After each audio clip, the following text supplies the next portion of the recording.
শরীফের 844 নম্বর হাদিসের বর্ণনা।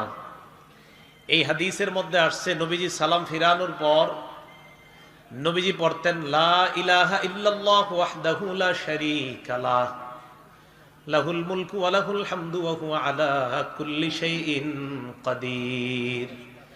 নবীজি পড়তেন আল্লাহ ছাড়া কোনো ইলাহ নাই, একত্ববাদের স্বীকার করতেন, স্বীকৃতি দিতেন।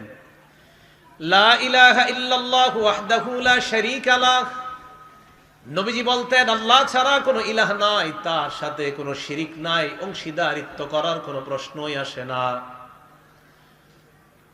লাহুল মুলকু, রাজত্ব তার, ওয়া লাহুল হামদু, প্রশংসা তার, ওয়া হুয়া আলা কুল্লি শাইইন কাদির, সব জিনিসের উপর ক্ষমতাবান কে বলেন? নবীজি এটা বলতেন। বলার পর আল্লাহ নবী বলতেন আল্লাহুম্মা লা মানিআ লিমা আ'তাইতা ওয়া লা মু'তিয়া লিমা মানা'তা, আল্লাহ আপনি যা দেন তা বাধা দেওয়ার কেউ নাই, আপনি যা দেন না তা দেওয়ার কেউ নাই। এখন যদি আল্লাহ বৃষ্টি দেয়, বাধা দেওয়ার কেউ নাই। এখন যদি আল্লাহ বৃষ্টি না দেয়, আনার মতো সামর্থ্য কারো নাই। নবীজি বলতেন আল্লাহুম্মা লা মানিআ লিমা আ'তাইতা ওয়া লা মু'তিয়া লিমা মানা'তা, আল্লাহ আপনি লা মানিআ লিমা আ'তাইতা, আপনি যা দেন তা বাধা দেওয়ার কেউ নাই, ওয়ালা মু'তিয়া লিমা মানা'তা, আপনি যা বাধা দেন তা দেওয়ার মতো কেউ নাই।